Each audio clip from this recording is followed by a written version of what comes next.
correspondió dar el RCM, yo escogí malnutrición hospitalaria.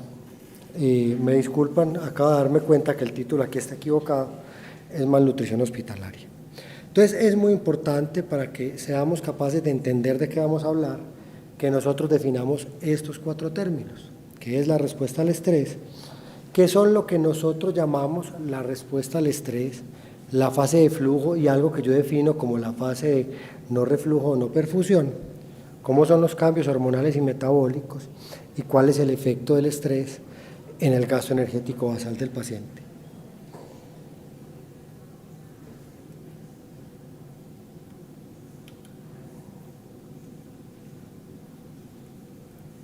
José, ¿este pasa o no pasa? Ok. Entonces, cuando uno habla qué es el estrés, hay que tener en mente que el estrés no es una palabra nueva. Fue definido por allá en el siglo XVIII por este médico, por Sir William Osler, donde en realidad cualquier cosa que a nosotros nos perturbe, independiente del órgano perturbado, en realidad nos genera estrés. Pero desde el punto de vista nutricional, o de lo que vamos a hablar hoy, el estrés no es otra cosa que la alteración fisiológica y neuroendocrina que nos desequilibran. Eso en el fondo es estrés. Y eso generará una variedad de respuestas y existen múltiples factores estresantes. ¿Qué nos estresa a nosotros? La infección, las fracturas, las quemaduras, las heridas. En otras palabras, todo lo que nosotros conseguimos como enfermedad nos genera un estrés. Y durante ese momento del estrés, nosotros siempre le daremos prioridad a los procesos importantes para mantener la vida. Siempre le daremos prioridad a eso. Y hará que otras cosas las detengamos. Entonces nosotros detenemos el crecimiento, detenemos la reproducción y detenemos la inmunidad a largo plazo. Siempre que nosotros estamos estresados, detenemos lo que no es necesario ya y utilizamos otros procesos que para nosotros son prioritarios. Para definir el segundo término, nosotros tenemos durante el estrés una fase que llamamos fase de flujo y una fase que yo la defino como de no reflujo, que es como si el flujo estuviera detenido. Fue descrita por esta persona y esta fase de no reflujo inicia inmediatamente después del evento estresante. En ese momento, después de que yo tenga un evento estresante, puede ser un trauma, una cirugía, una infección, lo que sea, yo tendré inicialmente una disminución de la tasa metabólica. Una vez mi tasa metabólica disminuye, yo disminuyo el consumo de oxígeno, disminuyo la temperatura corporal, toda mi actividad enzimática se cae. Y esa fase, afortunadamente, tiene una corta duración. Pero esa fase es muy importante porque uno tiene que entender que yo tengo que detener todos mis otros procesos, disminuyo toda esta tasa metabólica para poder favorecer los procesos prioritarios. Y posteriormente vendrá lo que llamamos la fase de flujo. La fase de flujo, en otras palabras, es la fase de inflamación, donde todo lo que nosotros tenemos, toda la respuesta inflamatoria se monta y nosotros en realidad comenzamos esa fase de flujo. En esa fase de flujo yo incremento el metabolismo, tengo un consumo de oxígeno elevado, hay una tasa de consumo energético elevado.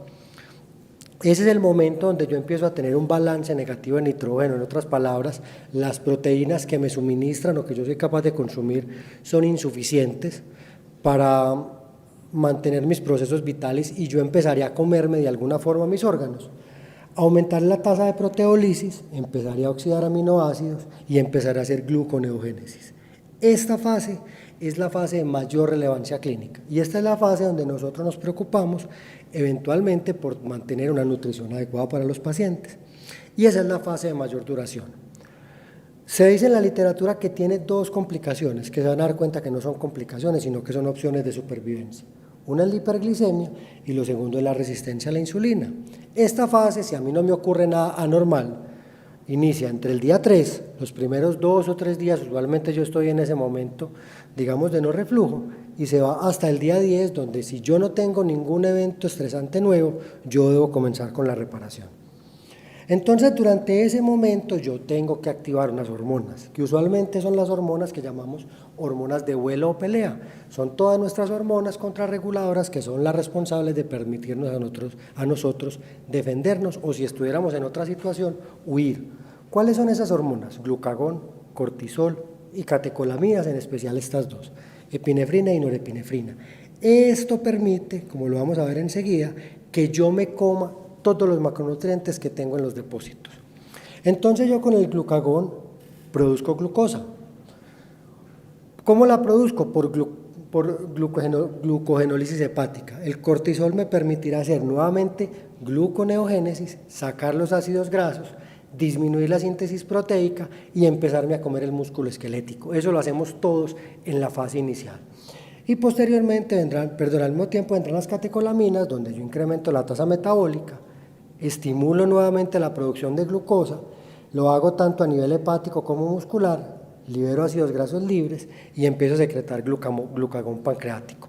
Entonces, en realidad, yo tengo todo y genero todo para tener hiperglicemia por estrés, que a nosotros nos angustia mucho porque la gente está hiperglicémica. Por supuesto, hay que controlar los valores de azúcar porque eso traerá otros desenlaces fatales, pero en realidad esa hiperglicemia es lo que me permite a mí sobrevivir. Yo tengo que generar glucosa porque yo necesito energía para los procesos prioritarios y durante ese momento yo disminuyo la formación de otras proteínas. Toda la desviación proteica yo la hago hacia reactantes de fase aguda. Entonces yo haré esa hiperglicemia por todo el efecto combinado de las hormonas que hacen que yo tenga salida de glucosa a través de los procesos hepáticos.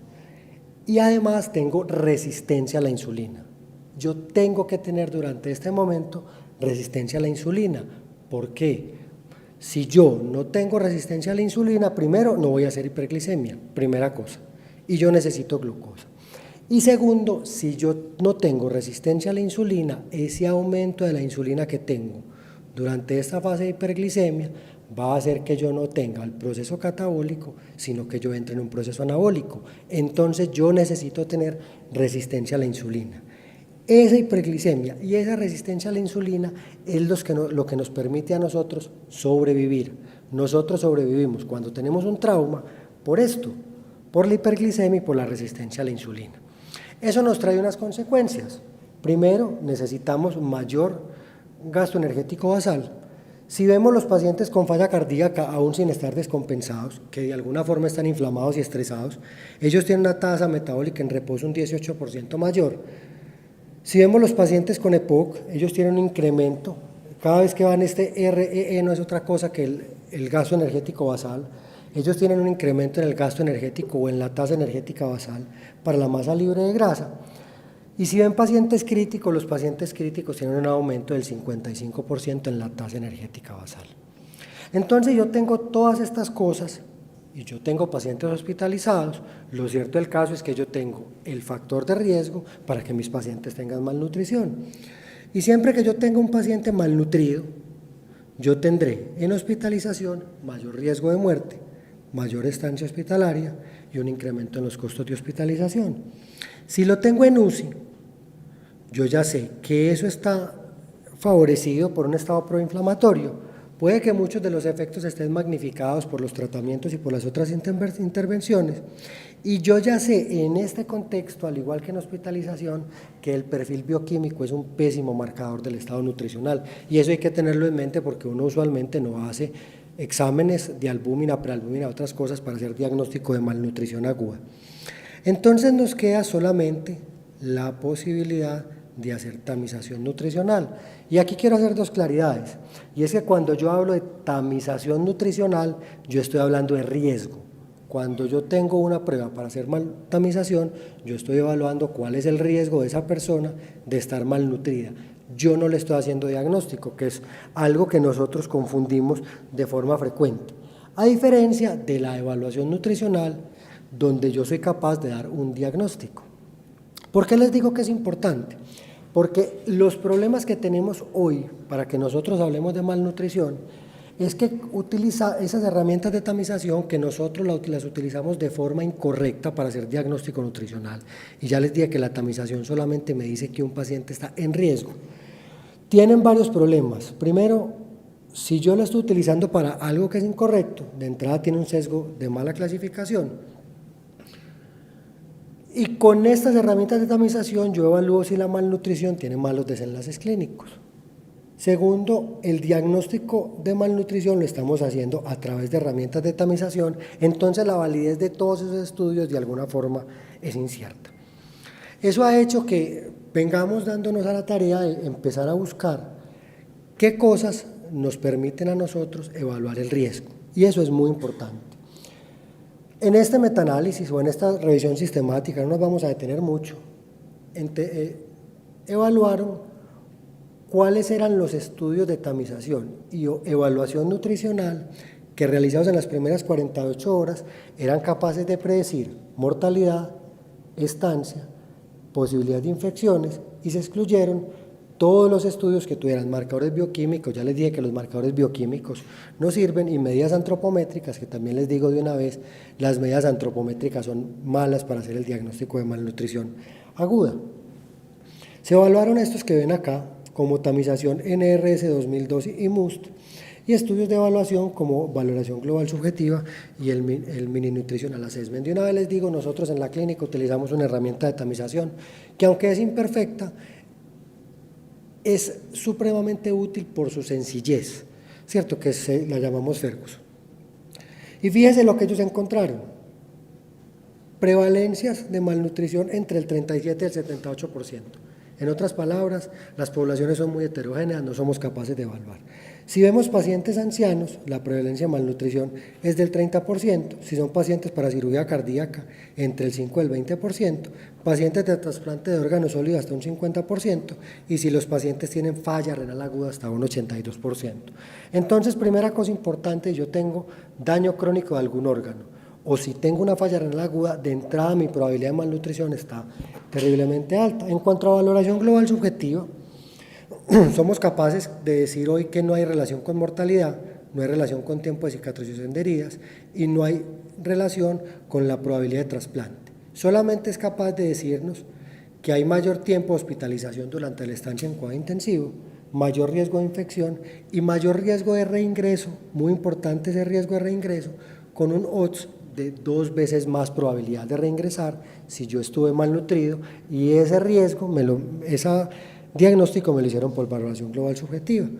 Con el MNA, nada importante que decir, y con el más famoso de todos, que es el NRS 2002, es capaz uno de predecir que hay mayor mortalidad hospitalaria, un desenlace muy importante. Si uno pudiera hacer NRS 2002 y de entrada un paciente está desnutrido o tiene riesgo de desnutrición, por NRS, yo ya sé que tiene mayor probabilidad de morirse.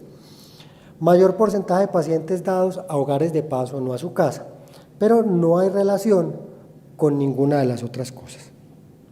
Y así son todos los scores, cada uno nos da un pedacito de la mortalidad o un pedacito de los desenlaces.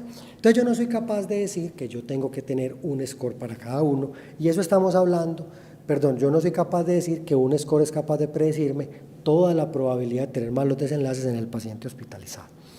Si nos vamos al contexto de cuidado intensivo, la cosa se nos complica más, porque en cuidado intensivo yo tengo mal estado nutricional, deficiencia de micronutrientes, pierdo mi masa magra y encima de eso tengo disfunción inmune. Eso hace que yo tenga de alguna forma desnutrición aguda. Puede que tenga desnutrición crónica si llevo un tiempo más o menos prolongado enfermo o tengo una enfermedad crónica. Tengo unas condiciones agudas que me determinan una probabilidad de muerte, estoy inflamada y tengo inflamación crónica. Todo eso hace que en cuidado intensivo la cosa sea más difícil y que yo tenga que tener todos estos argumentos para evaluar el desenlace. Entonces a algunas personas, específicamente a un doctor que es el doctor Heilan en Canadá, discúlpenme, no se ve muy bien la diapositiva, se le ocurrió evaluar un puntaje que se llama el NUTRIC, y el NUTRIC tiene una ventaja muy importante. Voy a pasar rápido porque no se ve bien la diapositiva. Tiene una característica muy importante, es que no utiliza ninguna estrategia de valoración nutricional para decir si el paciente tiene riesgo de morirse con malnutrición aguda. ¿Qué utiliza ese score que se llama NUTRIC? Edad, muy importante. Apache, que es una escala que le hacemos a los pacientes que ingresan a cuidado intensivo. SOFA, que es otra escala que hacemos cada 3 días o cada 48 horas. ¿Qué comorbilidades tiene el paciente y cuántos días estuvo hospitalizado antes de ingresar a cuidado intensivo? 5 variables relativamente fáciles de conseguir, ninguna con exámenes complicados y ninguna que involucre el examen clínico de un paciente o una estrategia de tamización nutricional. Y si ustedes se fijan, lo que está en amarillito es la mortalidad de los pacientes y lo que está en verdecito es la mortalidad que predijo el score. Y a medida que fueron pasando que el score aumenta, la mortalidad la predice de una forma casi que similar a lo que se observó. Y cuando yo evalúo eso mismo en días de ventilación mecánica, fíjese que él es capaz todavía de observar la probabilidad de que el paciente tenga mayores días de ventilación mecánica. Entonces se dieron cuenta que si yo tenía un Nutric mayor de 4, yo tenía alto riesgo de morirme, posiblemente relacionado con todo eso que vimos ahorita, de todas esas cosas que me involucran un estado de malnutrición aguda. Y cogieron esos que fueron en Nutric y les empezaron a dar nutrición. Y se dieron cuenta que en la medida que yo alcanzaba más del 70% del aporte energético y calórico, energético y proteico en los pacientes, yo empezaba a disminuir la mortalidad. Y eso hizo que, por lo menos en el ámbito de cuidado intensivo, esta sea la propuesta para yo identificar cuáles son aquellos pacientes que tienen alto riesgo de malnutrición aguda y que se benefician de una terapia nutricional temprana. Y el score se ha validado en muchos otros ámbitos, no nos vamos a detener en todos estos, pero si ustedes se fijan, lo que ven en azul son aquellas personas de bajo riesgo, lo que ven en rojo son las personas de riesgo moderado y lo que ven en verde son las de más alto riesgo. Todas estas personas tienen una probabilidad de supervivencia que a medida que pasa el tiempo va disminuyendo cada vez que se Nutric está más alto. Y nuevamente estos son los estudios de las segundas validaciones y la tercera, donde a medida que yo voy dando nutrición, yo soy capaz de reducir el riesgo de muerte, de estancia y ventilación mecánica en aquellos pacientes en los cuales les doy una nutrición temprana. Y este es básicamente el score. Vuelvo y les digo, 5 variables, uno le puede poner una sexta que se llama interleuquina 6, que la verdad no le aporta nada, y esta es la tabla de cuáles son las comorbilidades. Teniendo eso en mente y sabiendo que yo ya sé que si yo hago tamización de los pacientes de alguna forma, bien sea hospitalaria en el ámbito de cuidado intensivo, la segunda pregunta que yo me tengo que hacer, y perdónenme en ser tan crudo, hoy en día es imposible hablar de costos. Hoy en día es imposible considerar una terapia si yo no tengo en cuenta los costos. Y eso es supremamente importante porque aunque ustedes me dirán, hombre, es que hay que nutrir a la gente independiente del costo, la respuesta es no. Porque si yo tengo un bajo riesgo de desnutrición, posiblemente yo no debo intervenir muchos recursos en los costos. Si tengo un riesgo alto, posiblemente yo tengo que invertir mucho para tratar de disminuir en eso. Entonces es importante tener en mente que esta es la definición que usualmente se utiliza para definir malnutrición aguda. Si ustedes la leen, la verdad uno queda medio en el limbo. Lo cierto del caso es que en pacientes enfermos, si yo estoy enfermo y yo me desnutro, yo me puedo desnutrir primero por la enfermedad y segundo por los tratamientos, muy importante.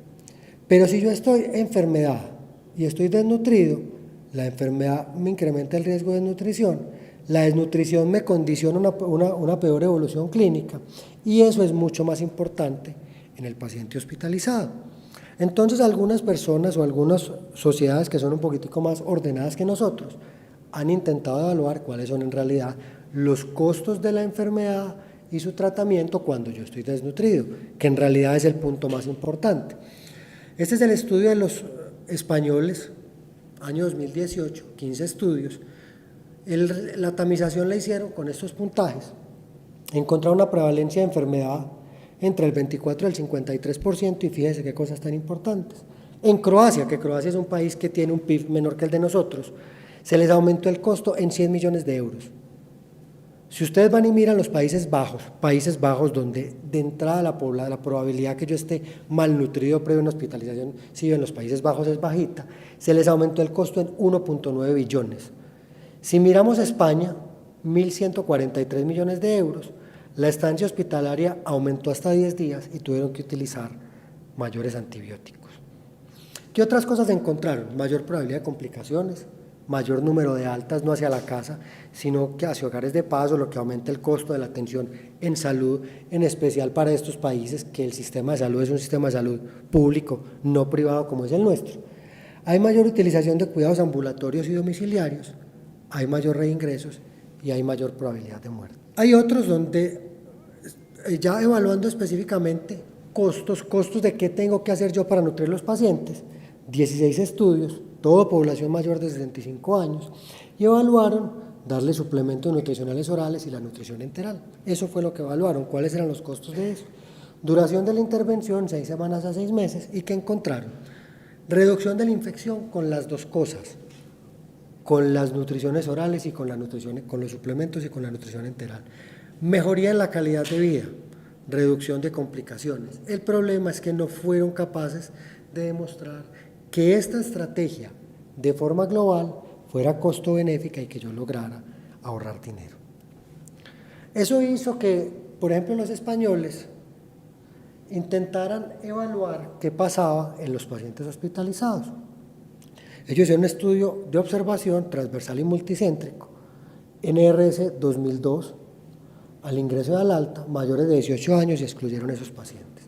Voy a pasar el gráfico, y ellos encontraron cosas muy importantes. Lo que ven en gris claro son los que estaban malnutridos al ingreso, y lo que ven en gris oscuro fueron los que salieron malnutridos, o sea, los que tuvieron malnutrición durante la hospitalización. Aquí están las edades.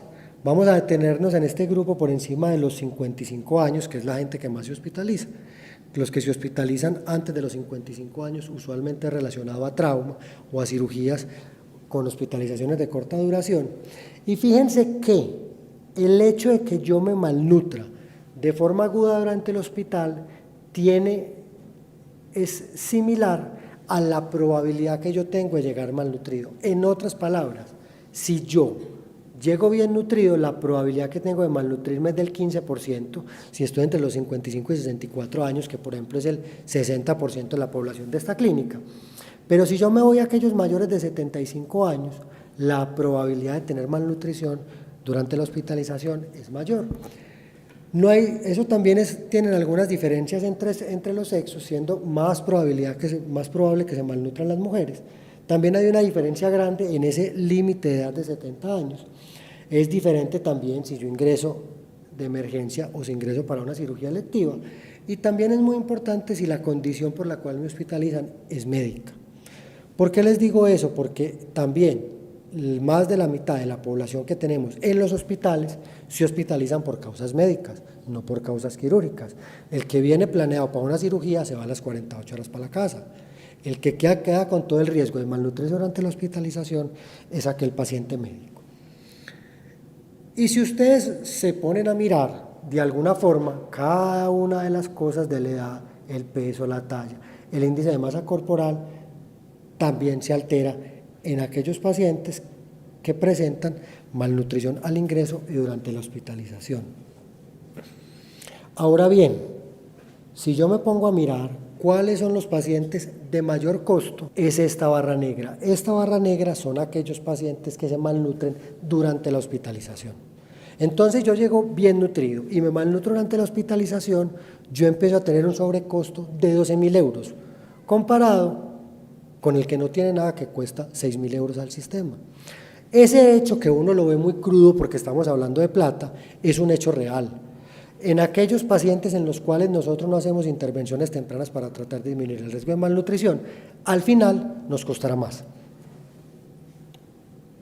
Y existen algunos factores asociados a malnutrirse: polimedicados, los alcohólicos, aquellos que abusan de drogas, los pacientes con cáncer, los pacientes con diabetes, y algo a lo cual nosotros no le prestamos atención, y perdónenme que yo se los diga, nosotros en esta clínica le dejamos el diagnóstico de disfagia a la fonoaudióloga, y los que hacemos diagnóstico somos los médicos. La fonoaudióloga debe hacer el tratamiento.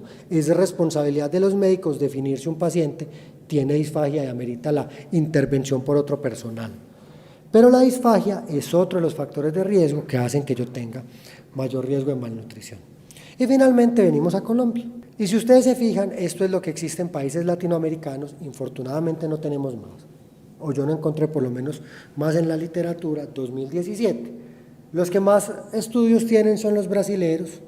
64% de los pacientes de esta revisión fueron de Brasil, seguido por México, y por aquí Colombia 2 estudios. 2 estudios. De resto, no más. ¿Qué podemos rescatar de eso?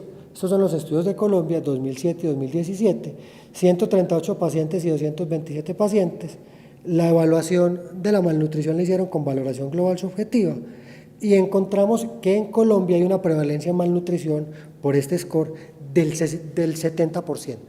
Yo no creo que sea en realidad tan alta. Nosotros hicimos hace 2 años y medio una evaluación de cuál era la malnutrición de nosotros en la clínica y encontramos que la malnutrición de los pacientes hospitalizados en la clínica Cardiovida está alrededor del 20%, pero eso fue lo que ellos encontraron en Bogotá en estos estudios. ¿Quiénes eran los que más se desnutrían? En la población quirúrgica, las personas con tumores gastrointestinales, con necesidad de cirugía abdominal, cirugía de colon, y no entiende uno por qué los pacientes con hernias van a estar malnutridos. La hernia no tiene por qué condicionar la malnutrición, pero eso fue lo que ellos encontraron. Y de población crítica solamente hay estudios de Brasil. Prevalencia para Brasil de malnutrición del 54%, de la cual era grave el 1%. Cuando evaluaron de acuerdo al diagnóstico, el que tenía mayor riesgo de malnutrición eran los pacientes de trauma. Tampoco entiendo muy bien yo ese dato, pero fuimos capaces de entender que durante la hospitalización se malnutren. Encontraron malnutridos 40% al ingreso y 55% al día 7. Si nos íbamos al día 14, el 64% estaba malnutrido. Y si miramos específicamente la población de cuidado intensivo, a las 48 horas el 70% estaba malnutrido. ¿Qué problema tenemos nosotros? Cuando se revisan los registros hospitalarios en Latinoamérica, menos del 20% tienen información nutricional. Nosotros caemos en ese menos del 20%. Perdón, nosotros caemos en el 80%, nosotros no tenemos información nutricional. Menos del 15% tienen registros de peso y talla. Y les voy a contar particularidades. El año pasado, viendo un niño en ronda de soporte nutricional, estábamos trabajando con el peso que el niño tenía 3 años antes, porque cada año que el niño volvía, le tomaban el peso previo y nunca lo pesaron. 3 años con el mismo peso, un niño de 9 años, que eso es inaudito.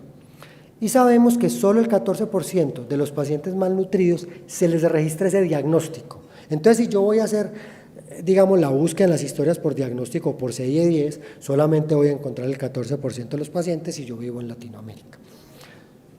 Esta tabla que la traje adrede para que no se vea, es lo que ocurre en cada uno de los estudios de Latinoamérica, pero solamente les quiero mostrar esto. El hecho de que yo me desnutra en cuidado intensivo me da un odds o un riesgo de morirme de 8 veces más. Estos son los estudios de Brasil, un riesgo de morirme de 8 veces más. Y si miramos los costos en Latinoamérica, el costo promedio, vuelvo y les digo, solamente Brasil, perdónenme que a veces aparece con Z y a veces con S, es el corrector del computador que lo tengo en inglés que me pasa el Brasil a Z, en las diapositivas previas aparecía con Z.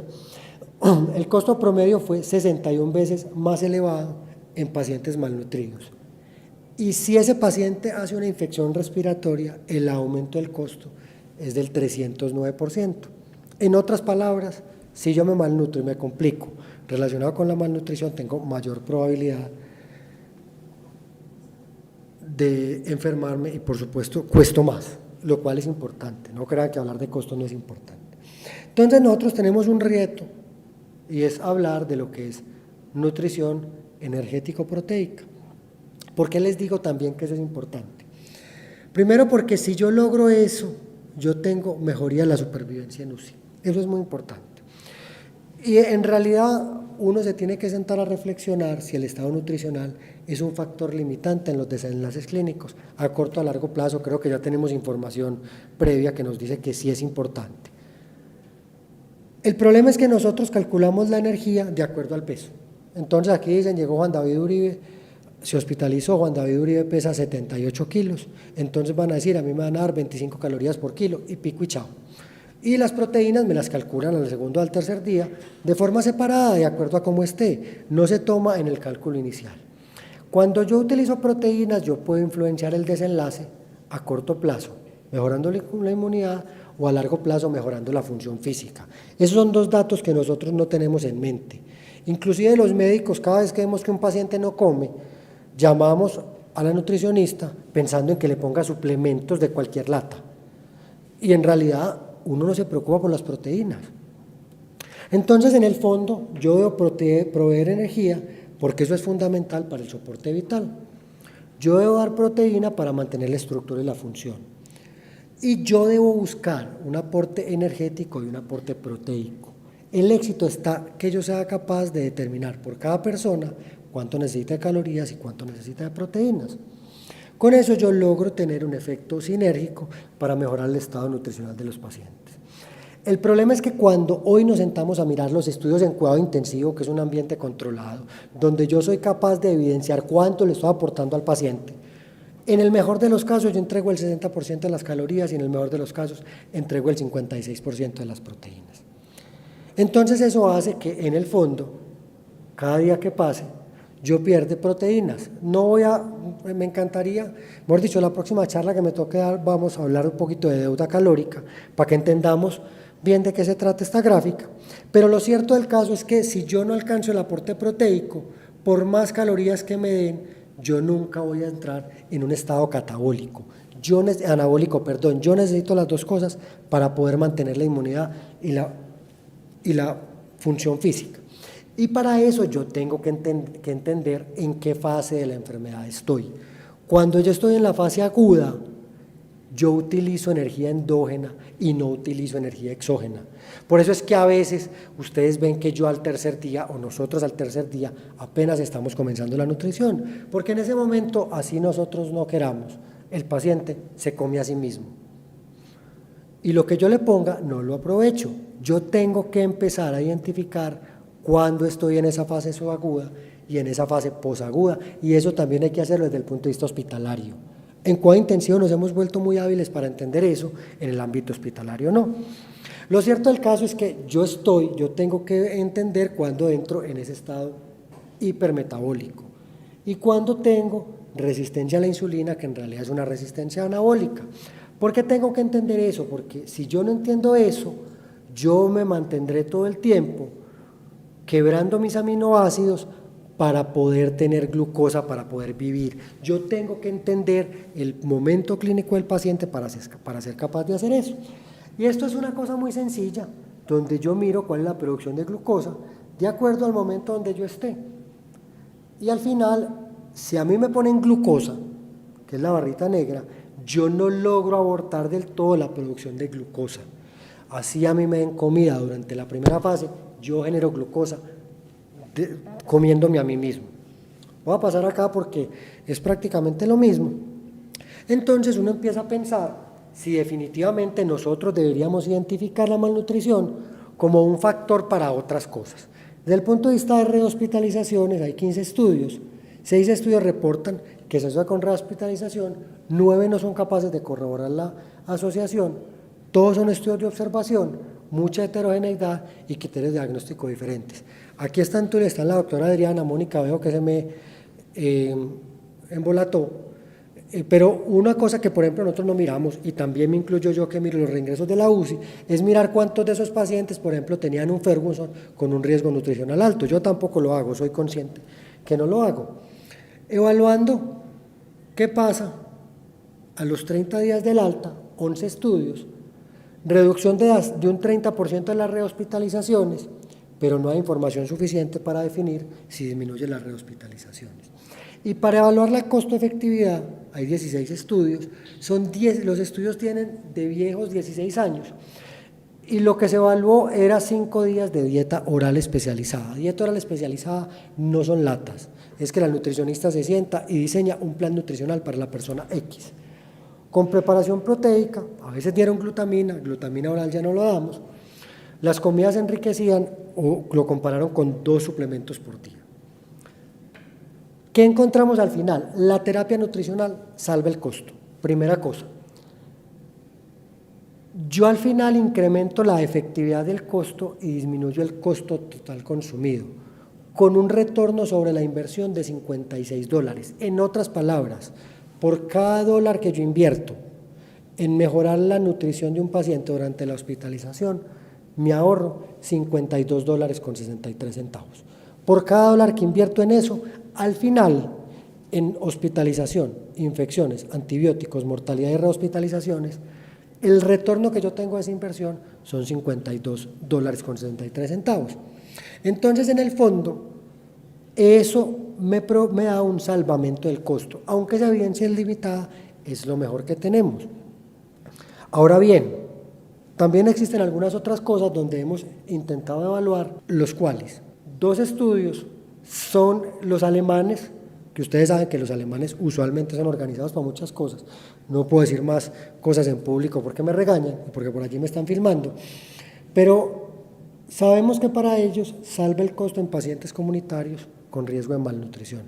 En otras palabras, tenemos 2 tareas grandes, o 3: hacer tamización, hacer diagnóstico y hacer estrategias personalizadas para intentar disminuir la prevalencia de malnutrición en el paciente hospitalizado.